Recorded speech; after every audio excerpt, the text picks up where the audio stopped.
Kia ora. Hello. This week, I'm starting my series on the guilds. Finally. This is going to be a big project, and it's going to take a while. Not only are the medieval guilds not well researched academically, except by a few, it is also a very complex subject. This all ties into the rise of the medieval middle class. Inevitably, the story of the guilds lead us to one of the most tumultuous times in the late medieval period. This is often called the 100 Years' War, but overall, this does not do any justice for the social, political, economic, technological, religious, and environmental changes that were occurring during this time. Here, I'm going to give a brief overview of what I hope to cover and maybe show why I believe that the development of the guilds had a significant impact on medieval and modern society. So much so as I need to make a series discussing this fact. As this is an overview video, I'll not go too in depth on any one detail. All concepts will be expanded on in later videos, trust me. I've had to rein myself in to try to keep the video brief. I keep getting excited. I just really love this subject so much. As usual, all links and resources are down below. So, on with the video. What are the guilds and where did they come from? It appears that the guilds did not appear spontaneously. The first guilds were merchant guilds to form from merchant alliances requesting trade rights from their feudal lords. As I have discussed before, the first written account of the formation of a guild appears to have been a cooperative of 23 fishermen from Worms in 1106.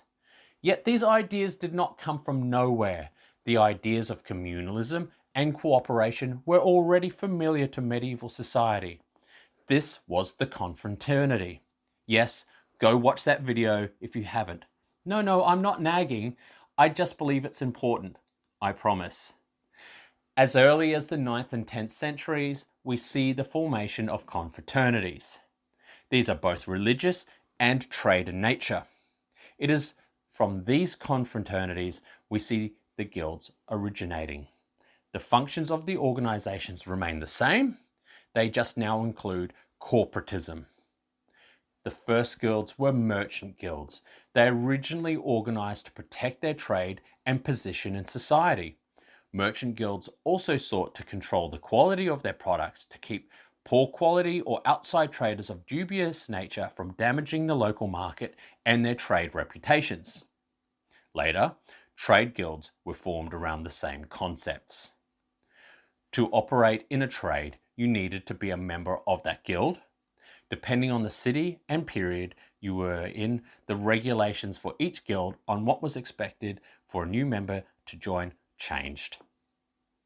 This is contrary to our modern concepts of open and free markets, since there was no central authority really to dictate the standards or market regulators. The guild created their local trade cartels. They set prices, working conditions, production terms. The guild was the market regulator and the producer.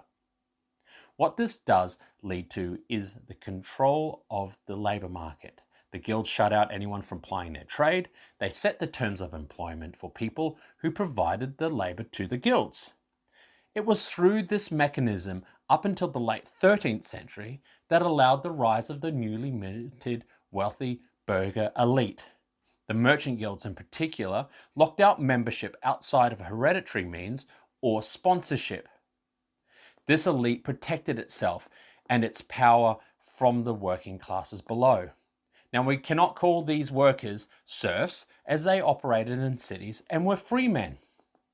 However, there was again a distinct class system created by the guilds. Now, if we look at the Italian city-states, which are unique in themselves, this was what was known as the popolo grosso and the popolo minuto, or the big people and the little people. As I have mentioned in my plague videos, by the beginning of the 14th century, wealth in medieval Europe was locked in the hands of a few. This includes the merchant guilds and the guild heads, who, as I said, had made it difficult to join and raise through their ranks. With the occurrence of the great mortality of the Black Death, This created a shock to the supply of labour, and for the first time in Europe, the workers were demanding higher pay. As there has been set maximum wage laws to cap the ever-increasing costs of labour post-Black Death, finally this tension came to a head and it had to break. It is because of these tensions we see worker-led revolts all over Europe.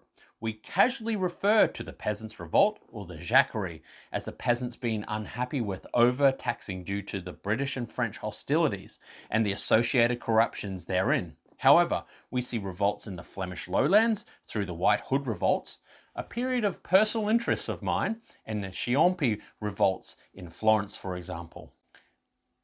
These revolts are complex and cannot be said to be worker revolutions in the sense of modern proletariat uprisings. However, the message of all these revolutions were the same: more rights, self-government, better pay, and better work conditions, and the end of corrupt taxations. We see through this time the guilds being both political agitators and perpetrators of locking people out of the labour market. That said, due to the labour shortages of the 14th century, this economic deadlock is broken, as I've mentioned.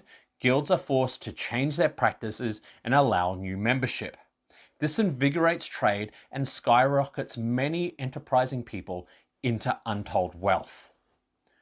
Though not all guild members were wealthy, and in fact, depending on your status, experience, and job within the guild, this dictates your earnings.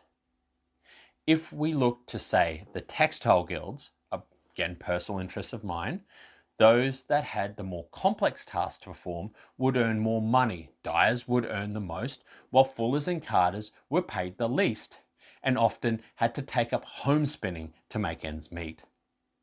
So why would I want to be in a guild if I was a poor labourer?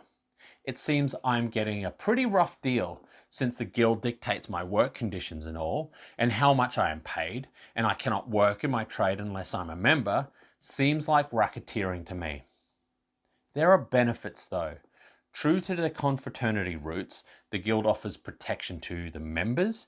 They offer pensions to injured members who cannot work, or their children and widows. The guild would collect for your funerals, so you would have a burial, a shroud, and prayers to ease you into heaven.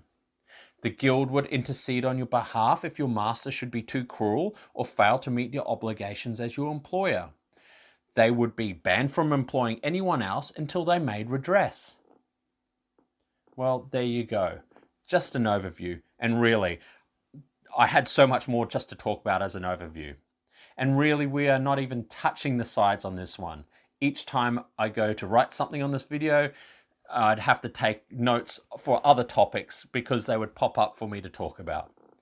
This topic is so interesting. Just the whole apprentice system alone is a whole thing in itself, let alone the modern wage labour is essentially formed from late medieval guilds. But anyway, on topic, some housekeeping.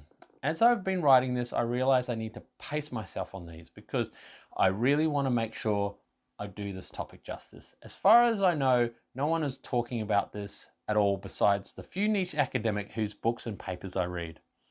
I'll make sure I roll these out when I'm happy with each episode. So they're going to be staggered, right? And I'll have other content in between. Next up, we'll be announcing our first giveaway very soon. So make sure you are following us on all platforms to hear about that.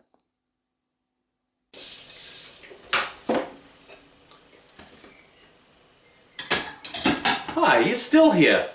That means you enjoyed the video. Remember, like, comment and subscribe.